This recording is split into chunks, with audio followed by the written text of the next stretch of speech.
এই স্ট্রিট ফুডের পিৎজা এত পরিমাণ মজা যা বড় বড় রেস্টুরেন্টে কিন্তু ফেল হয়ে যাবে। কেন এই কথা বলছি, আমিও যখন প্রথম দিন ট্রাই করেছিলাম আমার কাছে এতটা পরিমাণ ভালো লেগে যে আমি সেকেন্ড দিন আসতে বাধ্য।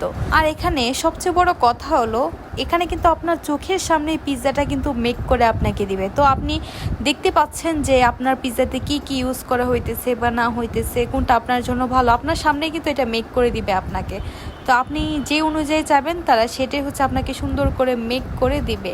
আর আমি অর্ডার করেছিলাম হচ্ছে সেদিন চিকেন পিৎজা, আমারটাই হচ্ছে রেডি করতেছিল আর আমি এখানে বসে বসে দেখতেছিলাম আসলে আমার পিৎজাটা কিভাবে রেডি করা হচ্ছিল। আর এখানে অর্ডার করার পর আপনাকে হচ্ছে 10 থেকে 15 মিনিট একটু ওয়েট করতে হবে, যেহেতু এটা আপনার সামনেই বানিয়ে দিবে সেহেতু একটু ওয়েট করতে হবে এটা কুক করার জন্য। তবে আমি বলবো রিজনেবল প্রাইসের মধ্যে বেস্ট পিৎজা এভার।